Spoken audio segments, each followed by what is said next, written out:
Okay, everybody, welcome back to Real Pod. We're back.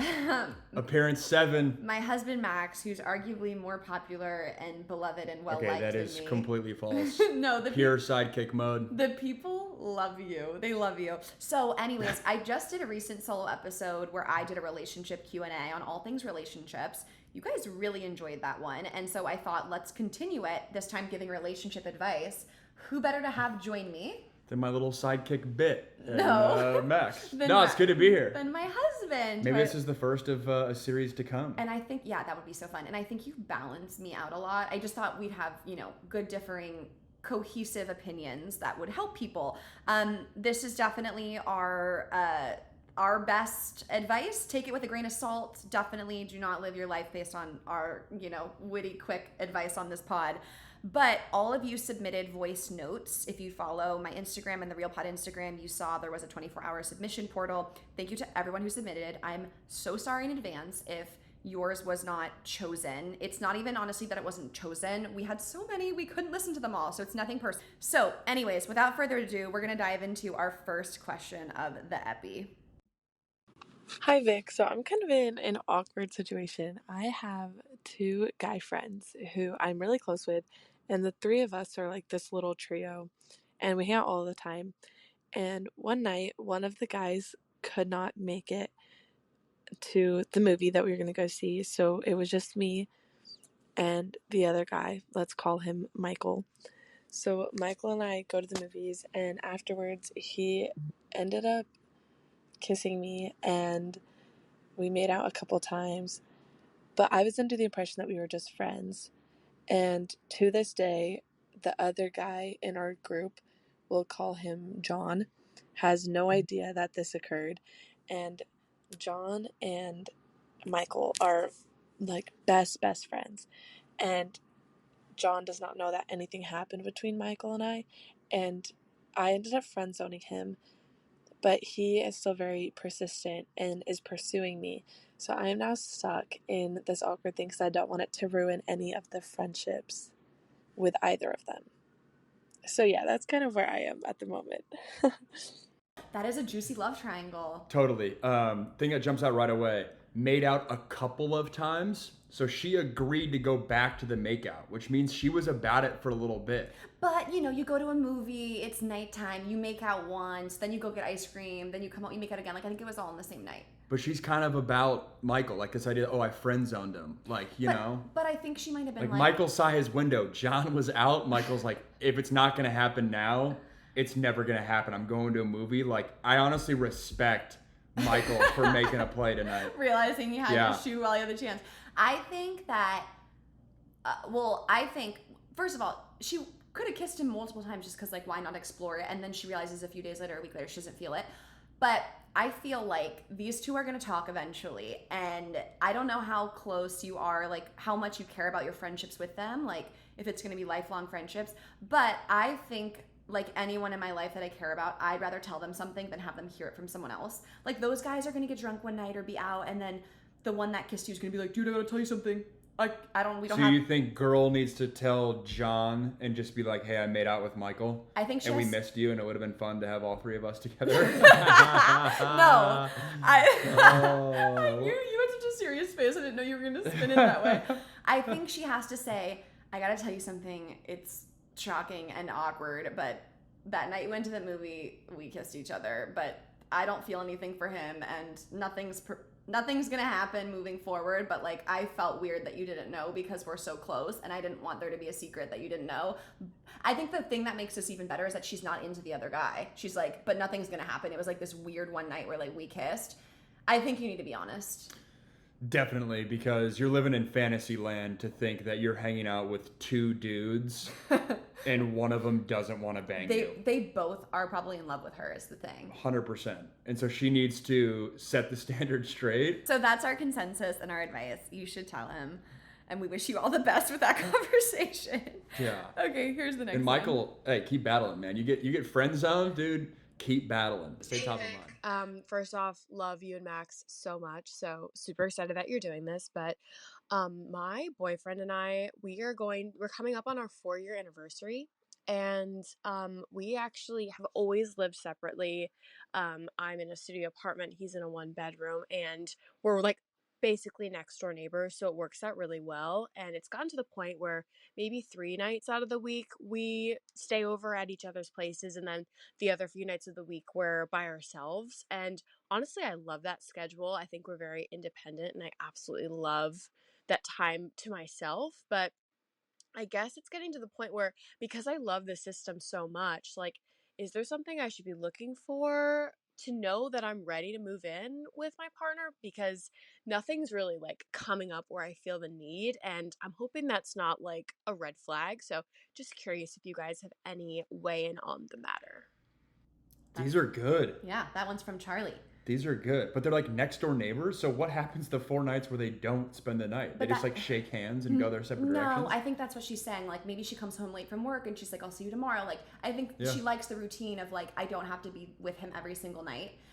And we can relate to that. When we were fresh out of college, we liked, having our separate like lives. I don't think right out of college I would have wanted to live with Max if that was even like a possible situation. I do understand some people are like, it's so stupid. I'm paying my rent and I spend 3 nights a week somewhere else. But like the reality is it doesn't sound like Charlie is ready to move in with her boyfriend. And so like, I think that's fine. I think keep doing this until eventually you get to a place where you're like, I do want to live with him and I want, that's something that you want, but do not live with someone when you're not like 100% certain you want to live with someone. It is so hard to come back from that and to break that off. Like, I think if you're living with someone, it's because you're very certain that you think the next step is marriage, but you want to live with them first before doing that. Totally. The second you move in with someone, the stakes for everyone involved, ramp up. And I know for us, what's interesting is neither of them have roommates, which I feel like most people, when they have roommates, that's the deciding factor of, hey, it's time to move in with another. Because like I know in my situation, my homies, we all reached a point where it was like my other buddy had his girlfriend, they were eyeing to move in. I had another buddy move into a new city, and it just kind of happened naturally. For me, it was like age 25, 26. It's interesting that they don't have roommates because that's usually the driving factor. But yeah, if you're not feeling it, definitely not a red flag. Don't put that pressure on yourself. No, I don't definitely not a red flag. Agree. I don't think that means that this couldn't be your person one day. I just think it means right now in your life, it's not what you want. I don't think you need to look further into that. Like, I think there's all these like toxic things about love. Like, if you met them, you'd be like, yes, when you know, but knowing takes time. But it probably doesn't take more than a year. And I also respect how she didn't bring up the money thing. Obviously, that nets out differently with everyone. But usually that's the driving factor, right? It's like, oh, we're saving money. It makes sense. Good on her for not having that be like the crutch, so to speak. Yeah, because I do think if you do move in with someone romantically for money reasons, you're gonna look back one day when you have that really ugly breakup and all the families are involved and like you've been living with them you're gonna maybe think like it was worth spending the extra little bit for my own place. She seems dialed. She seems locked in. Yeah, Charlie, thanks for submitting. Good stuff, Charlie. Okay. Hi, Victoria. Hope you're doing well and gearing up for a wonderful holiday. I'm calling in from Chicago, and congratulations to you and Max. I know you all are newly married. My husband and I got married around the same time as you, and we are in the midst of navigating those not so fun adult conversations of how to plan for our future, balance our finances as a team, to build, a successful life together. So curious how you and Max are approaching those in a happy and healthy, respectful way with one another to build your future together. Thank you. Bye. This is top of mind. We literally are we having... have this all the time. Yeah, we're having these conversations right now. The tough one. So this is like a pretty real example of us having a riff in our own relationship. I called Max because something happened in my business, which was a really exciting, great thing. And it was a win. And I thought, okay, great, this thing happened. So I finally want to get myself a new car and upgrade my car to something nicer. And I called Max, super excited. And I said like, yay, this deal happened. Like, I'm getting my car. And Max was like, really supportive, and he took the time right there on the call to validate, I'm so happy for you. He said, you work your ass off. Like, I fully support you getting the new car. And then he said like, however, I don't want to take the words out of your mouth. I said, yeah, however, we also are saving up for a potential house purchase down the line. And, the second most expensive purchase outside of a house purchase for most people is a car. And I was just, this is part of the riff, is I was communicating to Vic that, hey, if we do this car purchase, it might set us back on the house purchase. And the riff happened where Vic anticipated that I was going to say that. She wanted me to just be all celebratory and thinking that my comment was just obvious. It didn't need to be said because it's an obvious comment. From my perspective, I was like, it would be irresponsible as a couple to not address that if you're making the number 2 biggest purchase, how it impacts number 1 biggest purchase. And I felt bad because I knew where Vic was coming. I don't want to be the Grinch energy, but I also dug my heels in because I was like, the second that you start ignoring those hard conversations and, I don't communicate to my wife that, hey, here's how I'm thinking about things, that's how people get in trouble, where it's like, we're not talking about that. We're not talking about that. We can't have that conversation. Well, that's how you, in my opinion, you get into potentially a tough spot. Yeah, and I think there's some takeaways and learning lessons from us and for others in this situation. Like when Max said that, I don't want to say it triggered me, but it poked me a little bit, and I was upset, and I was giving him a little bit more tone and attitude. Like, obviously I know that, I want to get this car. I've been talking about this for a year. It's not a rash purchase. I was kind of talking to him like that. I was frustrated. And he was like, I know, I never said you couldn't get the car. So we're kind of arguing. And I was driving to the grocery store actually to get us groceries. And so I was just like, I'm at the grocery store. I said, let me go get the groceries. Let's just pause. And I need to just gather my thoughts and we can talk when I get home. And he said, okay, love you. And I said, love you. And we hung up. And I think that is something I wouldn't have done a while ago, is put something on pause. I think for anyone who feels like they can't apologize or they're too stubborn, it's probably because you're in the thick of a moment and it's your ego is consuming you. If anyone listened to A New Earth, your ego and your pain body is consuming you. So we took 15 minutes apart. I went and I did the grocery shopping, and then I got to think about it. Why does this upset me so much? Where is he coming from? Always try to put yourself in the other person's shoes. That's, the moral of the story is, we argued for 10, 15, 20 minutes or so. And the conclusion was I see where you're coming from. You see where I'm coming from. In hindsight, I can't blame myself for reacting the way that I did. But I think we kept it at a level 7. It was a healthy conversation, healthy debate. And then it came back to 5. And it wasn't someone won or someone lost. It was just all right, I could have been better here. You could have been better here. I can't blame myself for doing this. I can't blame you for doing this. All right, but we're continuing to have that dialogue and continuing to have that communication, which in my opinion is the most important thing. To answer the question, there's an example of how we handled it. I would say, and Max does a good job of reminding me this, we have agreed to be a team working towards the same future that we're going to share together. And him making that comment about, oh, this is going to maybe delay us on the house because this would, whatever. I have to not think, oh, Max doesn't want me to be happy and Max doesn't want me to buy something nice for myself. It's no, he's on paper, giving me a logical reminder about the future. And then I have to express to him, I want to feel like you're 100% stoked and you would get in my new car and hype me up and play music and be and not be rolling your eyes you don't think this was the right choice. I want to be aligned on it. And so I think we got to a good place. Well said. So, these things are hard, but I think the important thing is you have to have the conversations and try to have them from a place of teamness and understanding, and try to check your own ego. Check your own ego. And anyone who feels like they have ego problems, please listen to So Much to Say. Okay, great. So let me do another one. This next one is from Caitlin. Hi, Victoria and Max. Thank you so much for letting us come in here and ask our questions. My name is Caitlin. I live in Sacramento, California, and I was wondering, how do you forgive your partner after they've said something very hurtful that really hits upon one of your insecurities? Thanks. Oh, that one's kind of sad.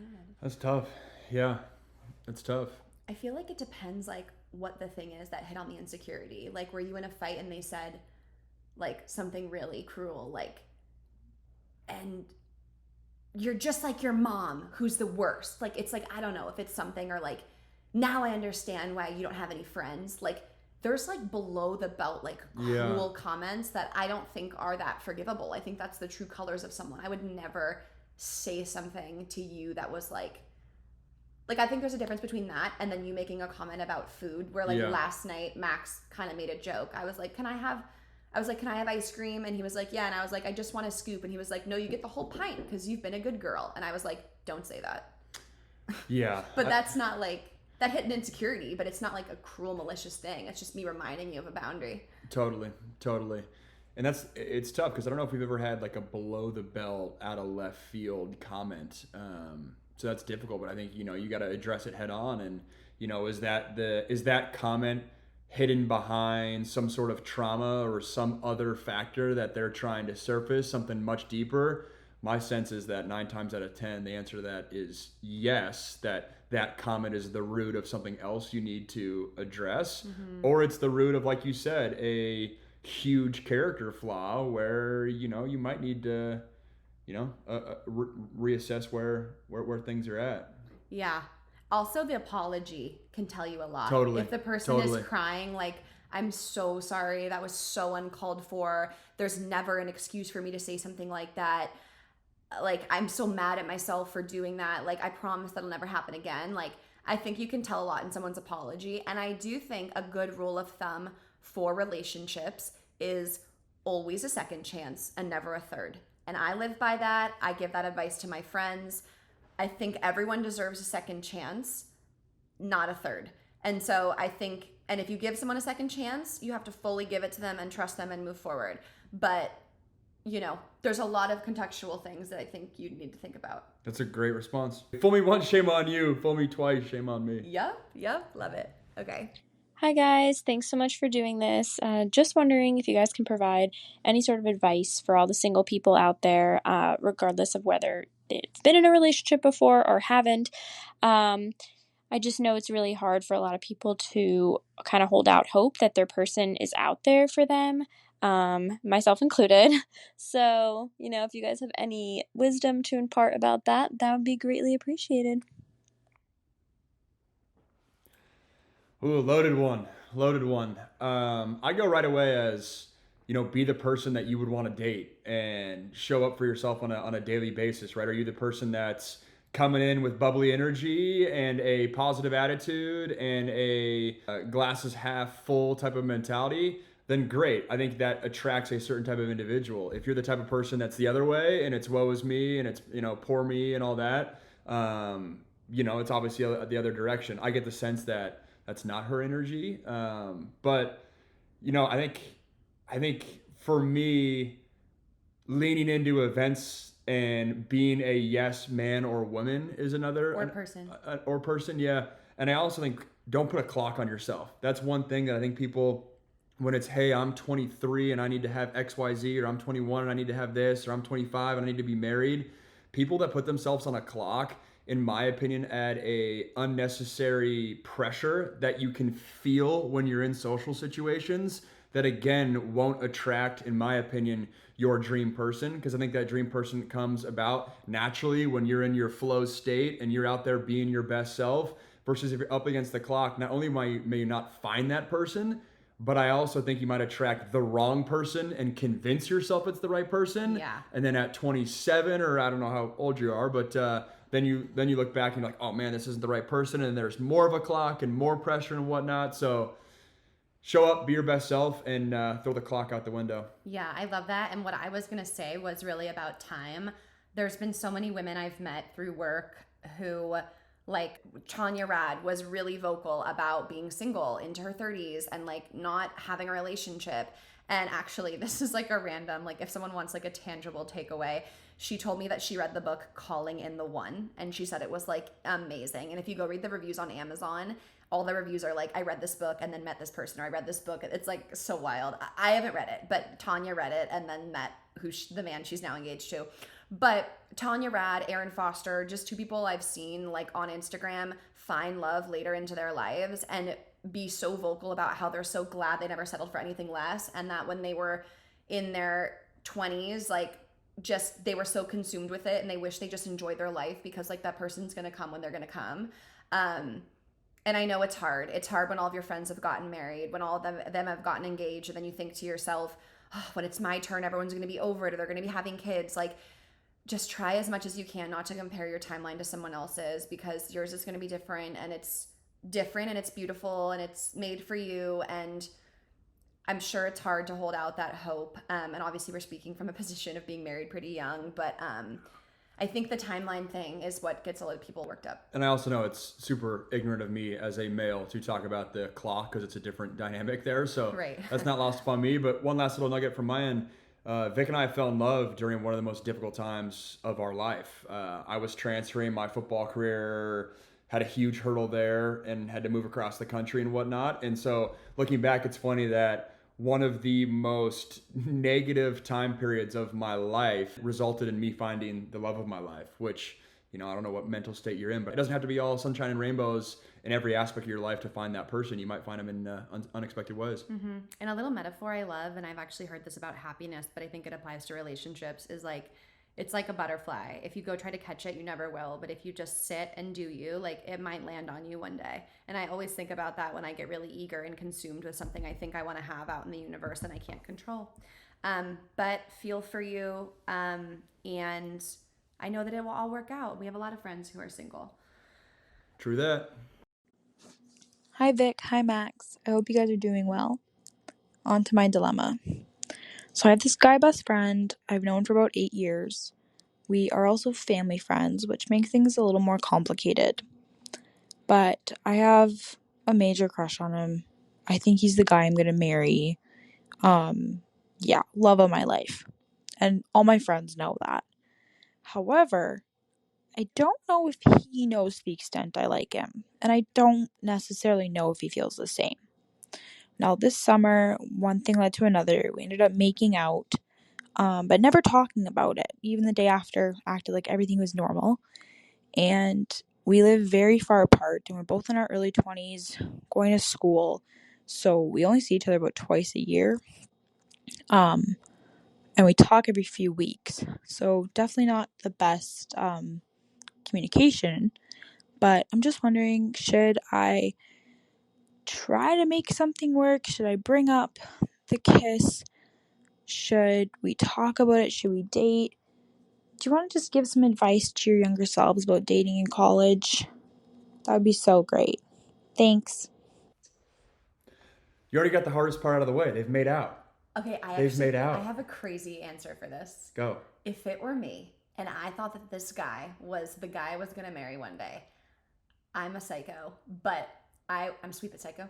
I would try to find a way to like have another like event, like whether there's a concert out at his school. Wait, I was gonna say make up a flight, like on spring break, like fly out and be like, I'm in town for so and so, would love to have a coffee, bring it up, no pressure, and then just be like, so what about that makeout on New Year's Eve? No.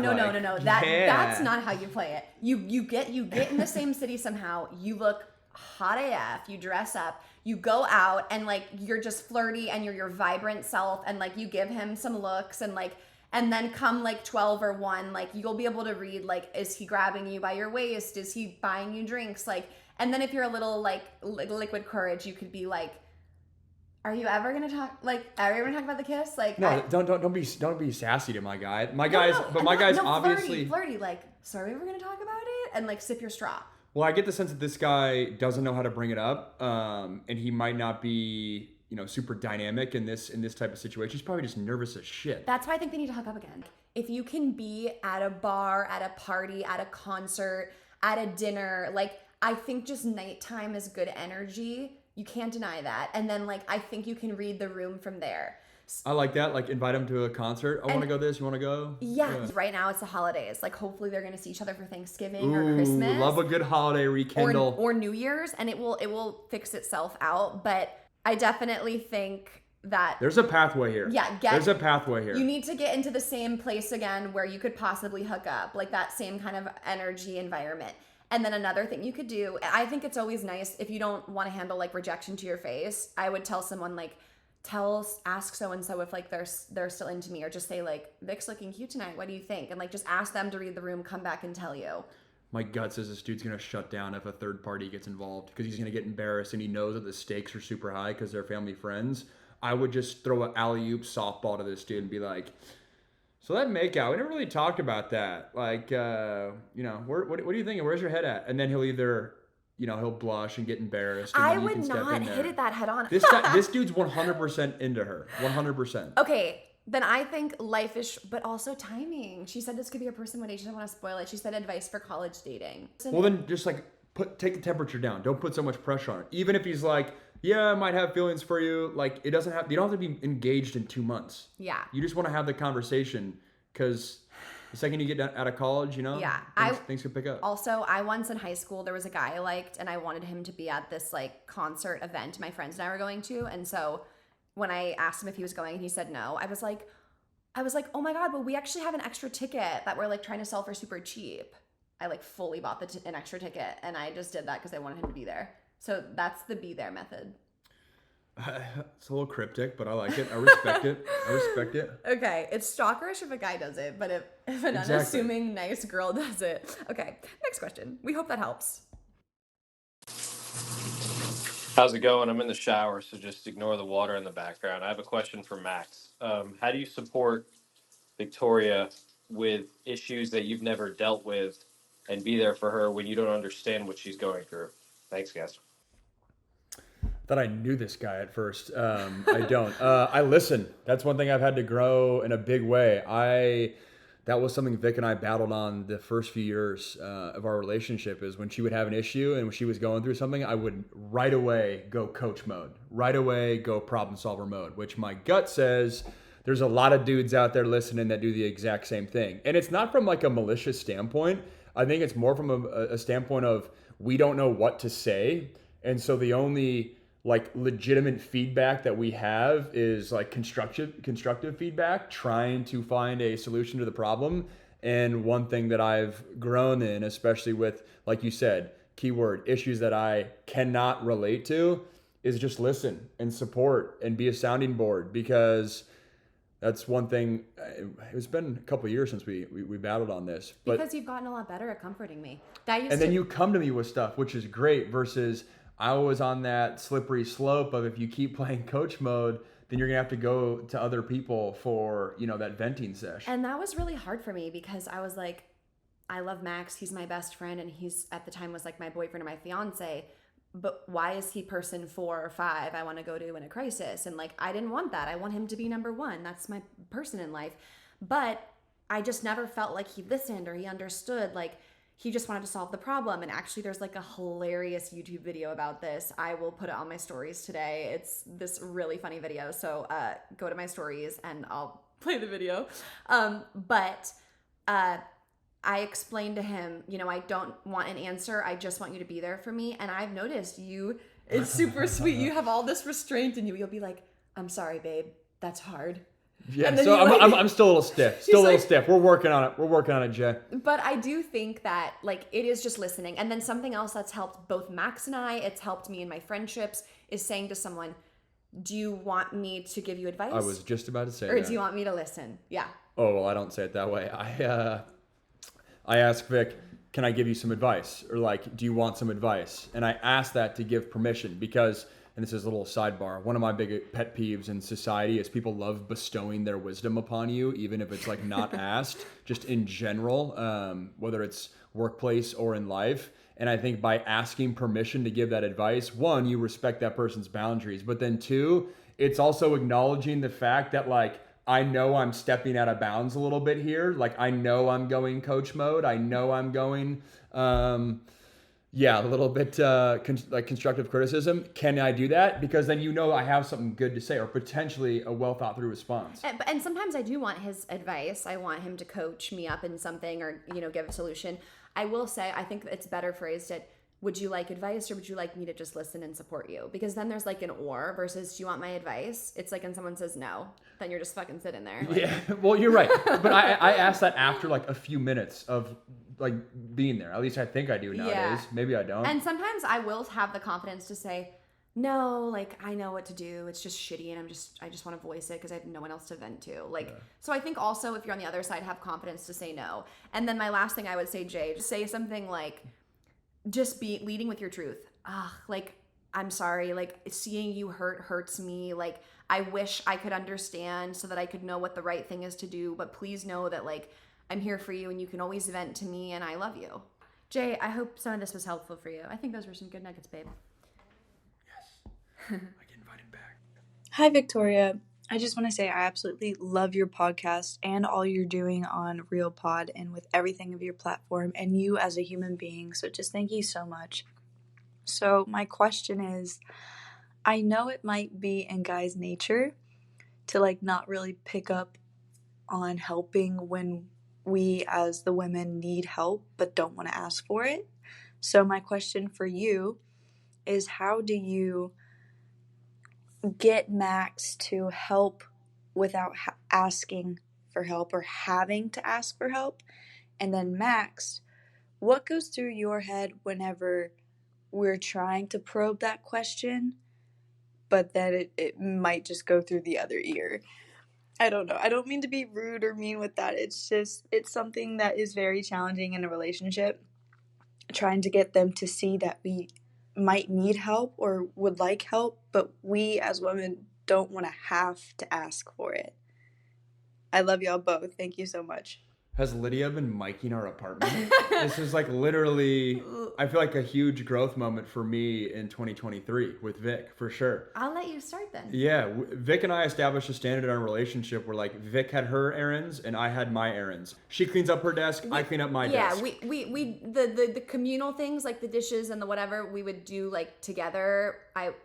But yeah, like my side of the bathroom, your side of the bathroom. Last night's a perfect example. There was a pizza on the stove that Vic cooked. And in my head, I was like, oh, that's Vic's pizza. I can go to bed. We're good to go. But I was like, no, we're a team. We're playing team ball here. I was like, I will put the pizza away. She's relaxing on the couch. I will put it in the Tupperware and move on. And like, that's just not how it was wired before. And the way I got there is honestly, it took a few times for Vic to address it. Well, can I jump in here? I honestly think if people listen to our last Q&A we did on marriage, and we had the whole debate about the dishes, and I had this joke about the Post-it notes. I was like, I leave you the Post-it notes and he does what's on the list. And that was like stage one. And then eventually I think, I grew irritated of like, why am I having to write, take the trash out? Like, you should see it's full and take it out. And also, I want a disclaimer, like Max is incredibly helpful. Like, I think that the standard of guys, unfortunately, like I feel very lucky that Max, like last night, will do that, even though it sometimes feels like the bare minimum. But I can think of a poignant example of like, I think a few weeks ago, I was like, babe, will you just clean up our bathroom, please? And you were like, yeah, of course. And so then like you did it. And then like I went in and I was like, wait. And it was your side that was clean and my side that was a mess. And I came out and was like, can you just clean my side too? Like I have a lot going on, whether it was, I was like, and it was like, you didn't think like, oh, I could clean up her stuff, Yeah. No, totally. I just hate, and for any guys listening, I hate feeling like a liability. I hate feeling like, one of my pet peeves is when all the girls gather around the fire pit and they're like, oh men, oh boys, they don't know how to like pick up and whatnot. Cause I hate that, right? That's on us, right? We gotta be better than that. We gotta hold our weight. And I think I was probably better than most dudes, but still not great. We're getting better. I think I've, made some strides the past 3 or 4 months, but it gets back to that, team mentality. And for any guys where it's going in one ear, out the other, like you got to get right, man. That's a reality check. Because what if the roles were reversed? What if you asked your partner to do something and she forgot? Like that's so annoying when that happens for me asking you things, And I think a really like great statement I see online is like, you are not your partner's mother. And like, I think there's times where like we want to do things for each other where we're taking care of each other, but like relationships where like guys graduate from their own mom to like a woman who they expect is going to do all the things their mom did. Like this is your partner, not your child. Like you don't have to take care of them like they're a baby. And unfortunately, I feel so great I don't experience this because Cheryl's the best mother-in-law in the world. But unfortunately, there are probably some mothers who are like, are you cooking for my son? Are you doing this for my son? And it's like, oh, please, lady, like, no, like your son can do that for me. My yaya does that to me. She'll be like, are you cooking for Max? I'm like, no, I'm also working. Max is working. We order takeout. Like we're equal. Yeah, Lydia, I want to give you one like tangible thing too, because I think it's a good question. The list that Vic mentioned has been game changing for me. And it's game changing because it's right on our kitchen table. It has the 5 elements that I need to do, the 5 things I need to do. Happened last week before I took a flight out for work. And it's right in front of my face. I either did these things or I didn't. It's not something that I can just brush under the rug. It's like, oh, I forgot I did that. No, it's right on the kitchen table. You check it off the list right when you did that. I think that's a good starting point to communicate the things that you want offloaded onto him and the expectation. And honestly, Max will hate that I'm saying this, but it's kind of true. You have to train men. You have to train them. Like, you have to explain. Like, we were in phases where I was like, Max, clean up the kitchen. He cleans it up. He like puts all of his dishes away. And then I'm like, no. And you need to take your paper towel. You need to spritz it with the soap. You need to wipe the counter. Like, you have to kind of like baby them through it, unfortunately. And then they're sharp and they learn and then they do it. And now like the list is something that like, we still do sometimes, but I would say we're now more 50% into the region of you just help and I don't ask you, and it's great. And the biggest thing is the list means that you're not nagging me. The list is just there. I see the list. Those are my tasks. Boom. Also, be cognizant of when you're picking a fight about something because it's that actual thing or there's something underneath the surface. If you're going to get in like a crazy fight about, you didn't wipe the counter, I told you to wipe the counter, but what you're trying to say is, I feel like I'm carrying the weight of the world. I feel like I'm doing it all by myself. I need you to support me or I'm at my breaking point. Like, you need to communicate why you're actually frustrated and not just take it out on the dish he didn't wipe, because those are the bigger problems. Otherwise, it's going to keep coming up and he's going to be pissed because, once again, the guy is not going to say, oh my gosh, maybe she is really stressed doing all these things that she's done. No, he's just like, she's getting all worked up over this damn dish. Like, they're taking it so literally. So, you know, I know this is like a really heterosexual example and like gender stereotypes mega, but that's our experience. We are definitely clipping that response for the intro of this.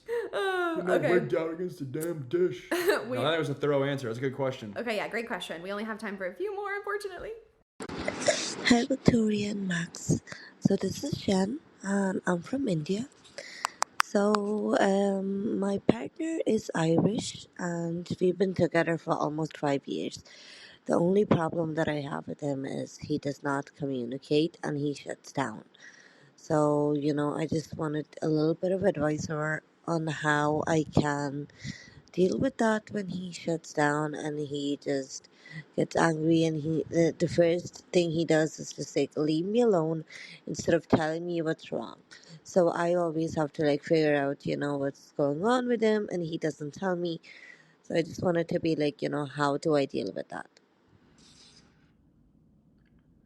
I think for me, when someone shuts down, it always escalates. When you escalate your response to that, then the thing escalates even further. It compounds, then it's out of control. If your partner shuts down, I think you got to bring it down to like a 2 and like, babe, why'd you just shut down right there on me? Like all the way down, and then unpack it from there. Yeah, well, I was even gonna say, first of all, hi Jen. You sound like so sweet. Yeah, my bad. Hi Jen. No, you're good. Sorry. You're good. But Max is passionate Sorry. about helping you, Jen. First of all, you are so sweet, and I can tell you care a lot about your partner, because at the end of the day, that's what this is, right? And I do relate to this in the sense that while Max doesn't shut down and like not speak to me, he doesn't always tell me what's going on.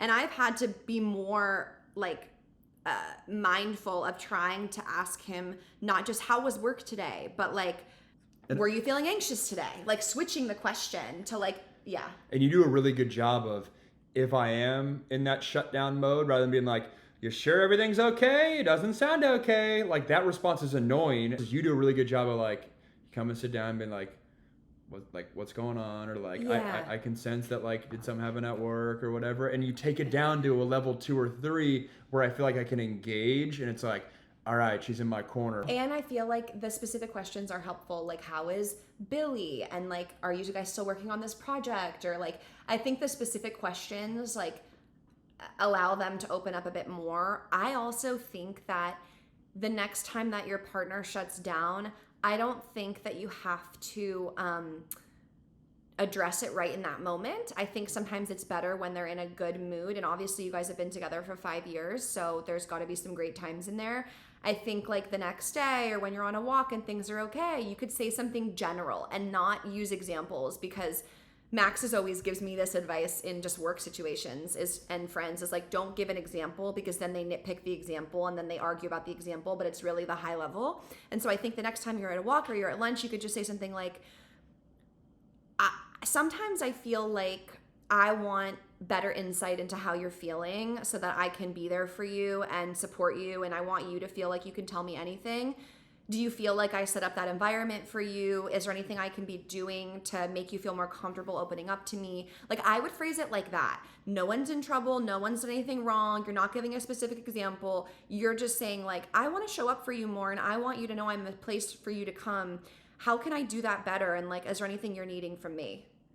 I also think your advice of telling the person how it makes you feel is good as well. So like, yeah, I get the sense that when you come home after work and it's a busy day, sometimes it feels like you're shut off, and that makes me feel like I can't communicate with my partner, with my teammate, and then that makes me frustrated, anxious because I don't know where to go. And I love you more than anything, and I want to establish this level of communication. You like put the focus back on you rather than an undertone of finger pointing at your significant other. Yeah, I think that's a good call, and it's to that common goal of closeness, like, and it makes me feel like I don't know what's always going on with you, or it makes me feel like you don't want me involved in that dilemma or to be your teammate in this. So I think that would be best. So Jen, wishing you the best of luck. Thanks, Jen. It sounds like you even asked the question from a place of love, so I know you'll come to your partner from a place of love. Okay, we have one final question. Hi, I'm a huge fan, but my question is, how do you know when doing long distance with somebody is worth it? How do you know that you're not taking away from their life experience or whatever they're doing in dating long distance? It's a deep one to end on. A deep one to end on, and hopefully it's a pretty black and white answer. For me, I just knew I wanted to be with you. There was no I'm taking away from you, because I knew like long term it was net positive, right? We had the luxury of, I was 1 foot in, 1 foot out of college, so you could kind of taste that next phase of life, versus if you're talking from like a early on in college lens, it might be a lot more difficult. Which I can't relate to. And we did 3 years long distance. For anyone who didn't know that, we did it cross country too. I would say, like, if maybe you're not ready to say I'm going to marry this person, but you are like, I do not want to break up with this person. I know that for sure. I think you enter long distance. And then I think it's really important to have a secure attachment style that you're both experiencing. And actually, I was like talking about attachment styles earlier this week at a mental health class I was visiting, and I was looking at the attachment styles, and I was like, we totally are secure attachment. Like, if I think about our travel and I think about how independent we are in our lives, like, we're securely attached. Like, I know I can count on you. I know I love you. I know we respect each other, and that allows me to still live my life and have my own things. And I think you don't have to be doing long distance and glued to your phone every day and feeling like you can't go to a party. Like, if your partner is texting you like, well, I really wish you were home to FaceTime me, like, that's a red flag. Like, they should be like, have so much fun and like call me in the morning and tell me how it was, or like just text me when you're home safe. So I think, if you're not ready to break up with this person, that's how you know you should be doing long distance. And then, as far as not wanting to take away experiences from their life, just don't encourage them to do it. When Max football didn't work out and he said, I want to move to New York, I lived in LA. He could have, I had no idea what that meant. Like, he was like, I want to choose to move across the country. But I knew that I had to let him flap his wings and go soul search, because if I said, nope, I need you here and I don't want to do long distance, and if you move to New York, it means you don't really love me, he would have never moved. He probably would have resented it. He would have not been happy. He would have wondered what could have happened. So I let him live his life, and we made the relationship work. And then he ended up coming back, and it scratched that itch, Totally. If you are feeling like you're taken away from that person, and you are at that phase of your life, I guess I would just say it doesn't have to be, it doesn't have to be a crash and burn ugly thing. Maybe there is a place for that if you have the level-headed, grown-up type of conversation, which I think just depends on what phase of life you're in. And long distance is such a good test. I think, like, if you survive long distance, like, you're definitely like gonna have great communication and work well together. And I think it can be a really great challenge, and you could try to view it optimistically, although I know they will be sad and you'll miss them. Anyways, such great questions. That was good. Real Pod Gosh. fans brought their A game. I love the Real Pod squad. They just killed it today. And thank you, babe, for joining. Hopefully, hope it was helpful. I hope this was helpful. Love you all so much. We'll definitely do something like this again, where you can send in your questions, and have a great rest of your day. Thanks, everyone.